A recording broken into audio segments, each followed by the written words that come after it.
Hello, everyone. Welcome to season 2, episode 8. I am Nick Powles. I'm really excited to talk with Paul Pickett from Wild Birds Unlimited. It's nice that in this time where so much has gone digital, that you can still work on friendships. And that's what this allows us to do and have these conversations because people are still buying and businesses are still going on. So I don't want to waste too much time talking. I want to bring Paul in. Paul, thank you so much for spending some time with me today.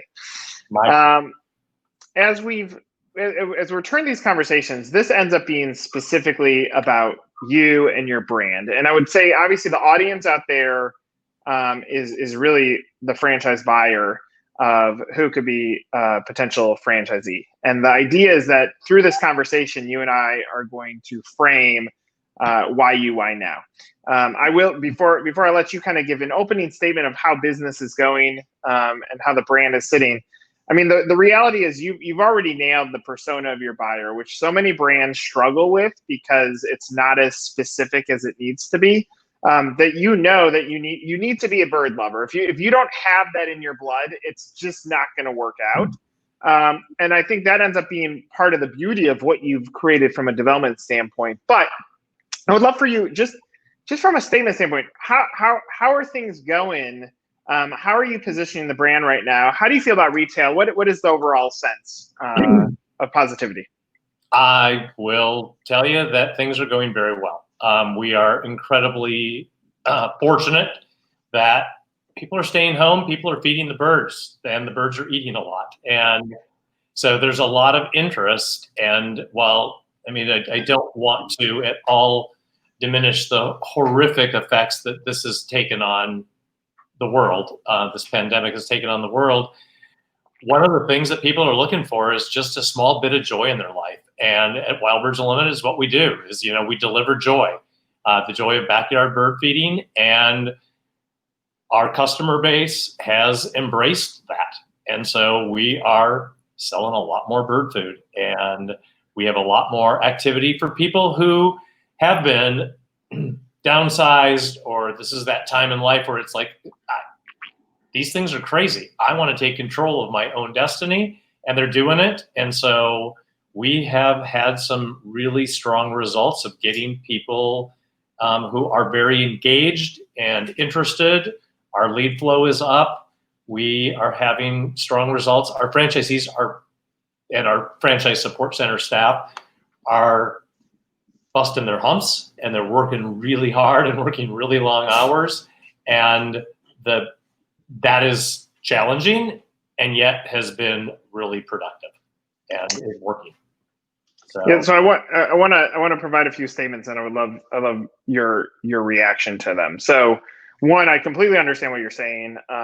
I am not a professional bird watcher, but I really enjoy when I have gone over to my parents' house in the suburbs of Chicago. I think we've gone over there 3 times now since COVID started. I enjoy seeing the 5 cardinals that fly around. I've really enjoyed seeing the Orioles on the golf course. They're not excited to see me because I'm an awful golfer, so they're probably planning for me to hit them with a golf ball. Yeah. But I'm excited to see them. So, but the art and craft of it, the reality is, even though I'm novice, do I feel happier when I see a cardinal? I do. I like seeing a bird that's red. It makes me feel happy. So I would imagine from a consumer standpoint, that's a good insight, because that means you want to take art in it. My children, given that a milk carton is not the best solution for a bird feeder, but that's what we had, so that's what we made one out of.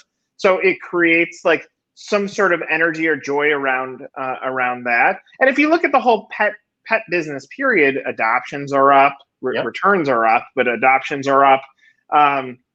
So it seems like from a consumer standpoint, it's sound. And then we flip over to the franchisee standpoint, and it's probably a little bit more complex because of the government's decisions, whether things can open or not. But is that a complexity for even for a franchisee mentally to know, like, consumer demand is probably at the highest it's been in it could be ever because of being in the home, yet there's complexities from a business standpoint? Yeah, it is challenging, and helping our franchisees navigate through that and giving them resources, and of course, local resources where we can't give them quote unquote legal advice. We can give them direction on where to find that. But yeah, managing through what is essential and what was not essential was a big spend on my time and energy in the beginning days. And we are agricultural. We sell an agricultural product, which is bird food, and a lot of our stores in their communities and their jurisdictions, put us into the pet category. And oftentimes even in my job of like putting ourselves in franchise listings, they'll say, "What are you?" "Well, we're a retail franchise." "Well, what kind of retail franchise?" "Well, there is no specialty bird food category, surprisingly, but pet is the closest thing."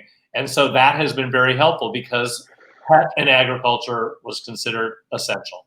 And the people who question that, are you really essential? You know what? I ask our customers. We were essential. We were a moment of bright in an otherwise dark day. And one of the cool things is like our new customer acquisition, both for my day job as a franchisor in franchise development and a CDO, but also on the franchise level, they're kicking it. Our new customer acquisition numbers are amazing. And it's a lot of people outside of our target demographic, 45 to 64, homeowner, younger people are getting into the hobby. And people like you who are like, I need to keep my kids amused. And if you're using a milk carton and turn it into a bird feeder, bully for you. We can get you the best bird seed, and we can get you advice and ideas on how to do it. We've started these great podcasts that you can find online about bird feeding, and a section is always about bringing kids and nature together. Our hobby and nature education department is doing a great job, and it's just engaging and finding new formats to engage with the customers, especially in the digital space. It's been great.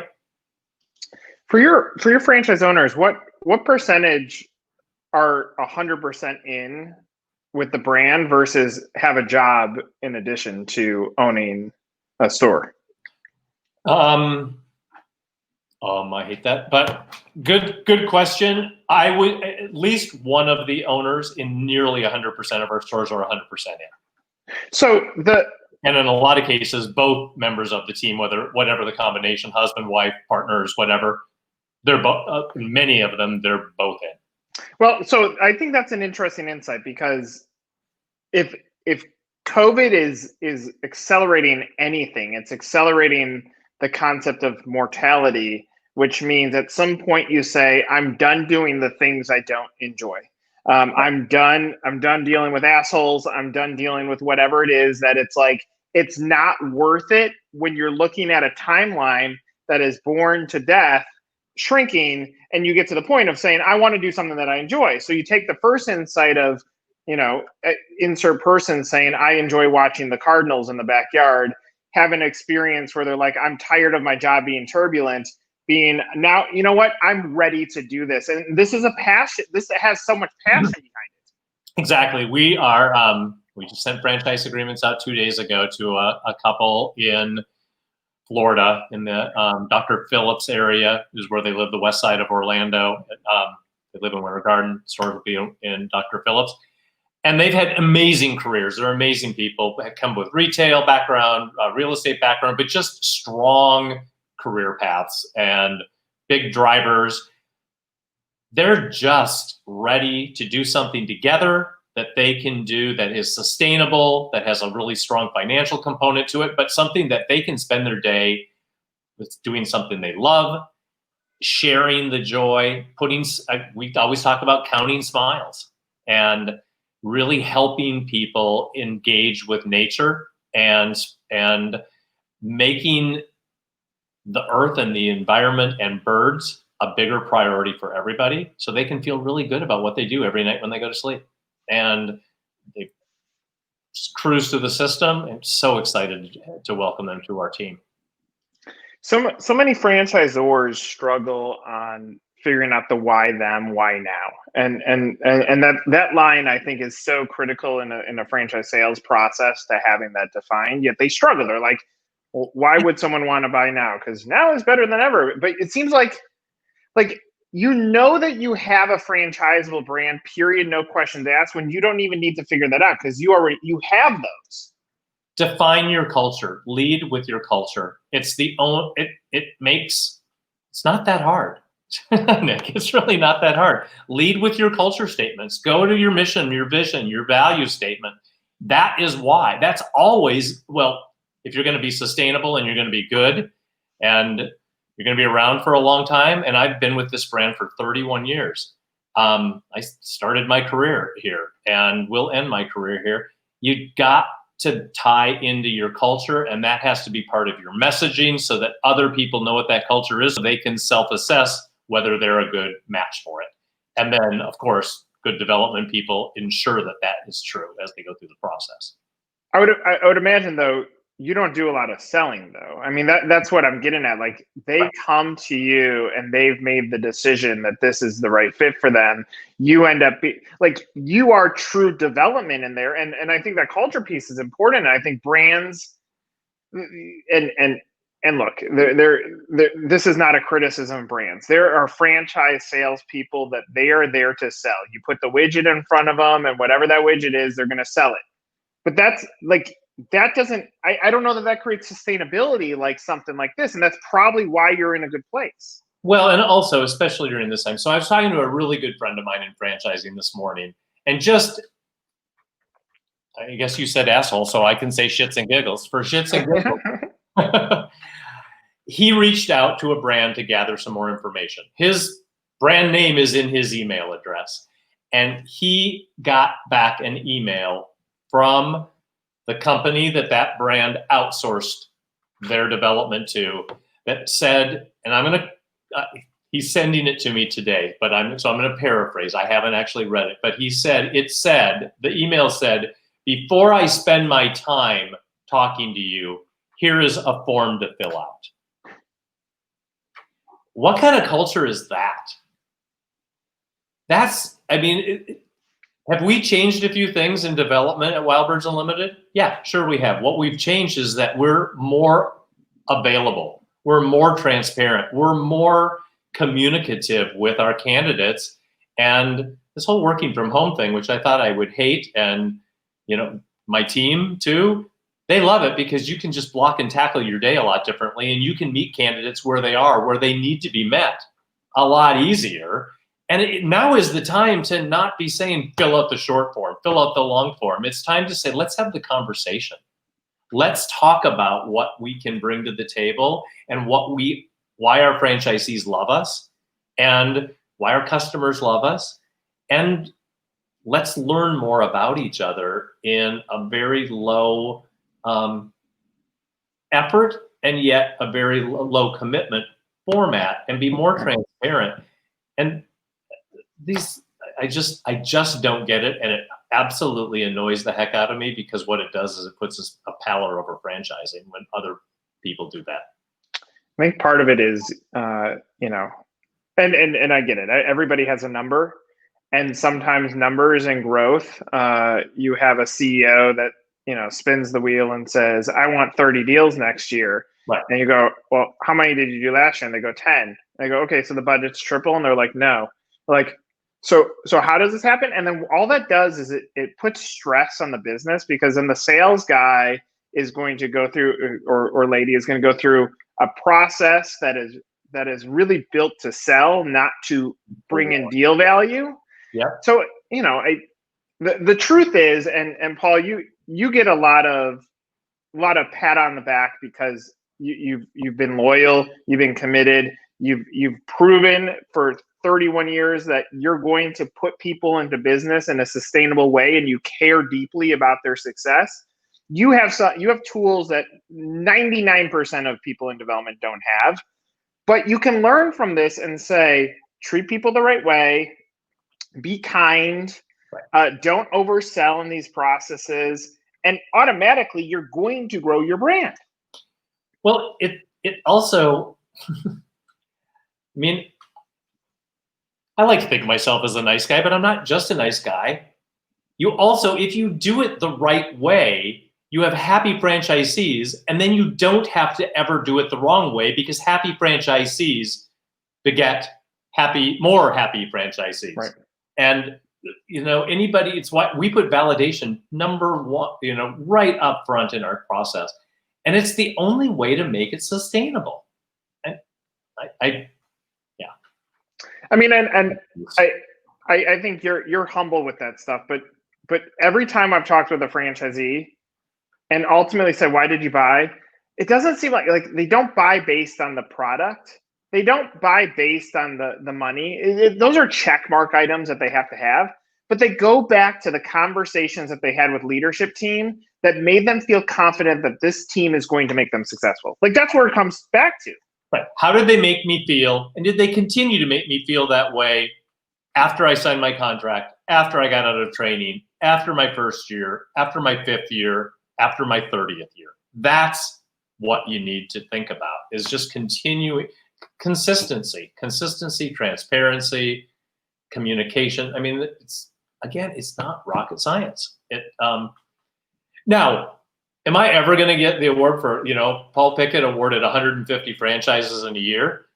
No, never going to get there. Never going to do it. But that's never been our goal. That's always been, it's been sustainable, thoughtful, we're royalty sufficient. We have always been able, and we have a CEO in Jim Carpenter who has always said, I want you to do whatever number you do. And yeah, do I have a number that I am supposed to hit? Yes, there's no question. I'm like everybody else, but I am more not judged, but it's more thoughtful, and more pressure is put on me to do the right ones with the right candidates and make sure, because that's in franchising. I mean, sure, it's a capitalistic venture, right? It's a business venture. The money's in your royalty stream. The money's in that's where you need to put your energy and thought, and then get the right people in those places so that they will optimize their market. And ultimately, it goes back to just bringing more joy to more customers. And so, part of our process in the development process is to say, at what point will you be sated? And if they say, well, when I make this much money, it's like, okay, well, we need to have a conversation about that. You should be sated when every single person in your community is feeding the birds and really getting the joy out of them. That's when you should be sated. But you need to have that drive and push to keep going and do that. And also developing your team and employment is a big, important thing. We really focus on our franchisees' leadership qualities. I mean, the sad part about this, and look, this video, wherever you see it, franchisor or prospective franchise buyer, this gives you the insight. The sad reality is a Jim Carpenter should be a celebrated founder because of the process to get there. There's so much power in what you just said. The royalty stream is where you make your money. Unfortunately, all the tricks and games we play is around franchise fees because we think that's the cash flow, and it's not. And you think about longevity and the locomotive on how the brand Wild Birds has gotten to a place of success has been over time. Yet we have consultants on the front end or at these emerging franchisor conferences that are all about accelerating growth in the beginning stages. But if you look at brands that had accelerated growth, they fail. Like right. When in the mid 2000s, Five Guys is a burger brand that took off. But the crazy thing is Five Guys was founded in 1985. So it's not like it was a 2-year-old brand. So we create false hope in franchisors, which then force franchisees in, which make them fail, which is where resales come. Like it's a disaster. Well, and every brand's different, and it's not my place to judge anyone, but some of the whole, talk to friends. Well, yeah, I did 20 deals. 1 7-pack, another 8-pack. Okay, how many of those are going to open? Let's talk about that. And I just, you do you. I'm going to do me. What we've been doing has been sustainable. It's been great. We've got, the most amazing group of franchisees who have busted their humps. Their teams have been amazing. Our franchise support center, this whole COVID thing made us all work differently. And we've done different new things that have been incredibly successful at rapid pace. And our franchisees have implemented the living daylights out of them. And it's worked really well. And it's hard. Yeah. But you know what? Life's hard. Get over Life is hard, right? Yeah, right. Yeah.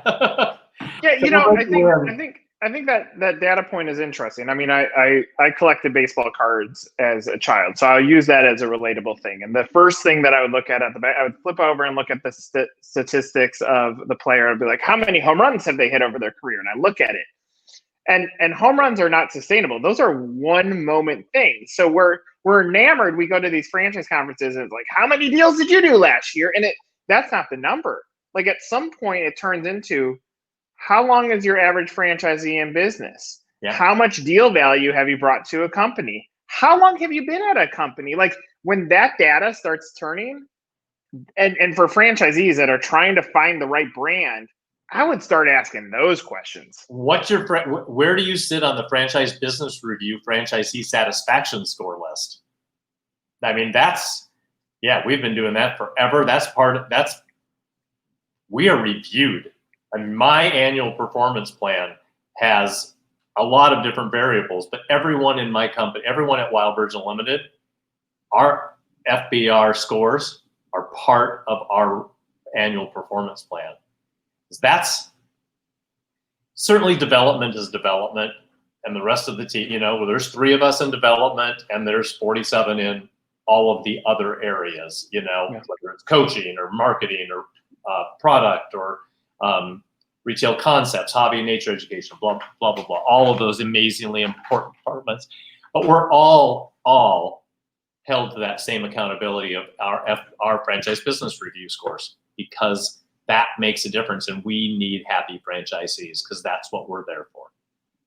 So I want to close on this. So the buyers that are out there, obviously, if you do the homework on the brand, on your guys' brand, it's going to point that it's validated. Like you might find some situational things that it just didn't work out.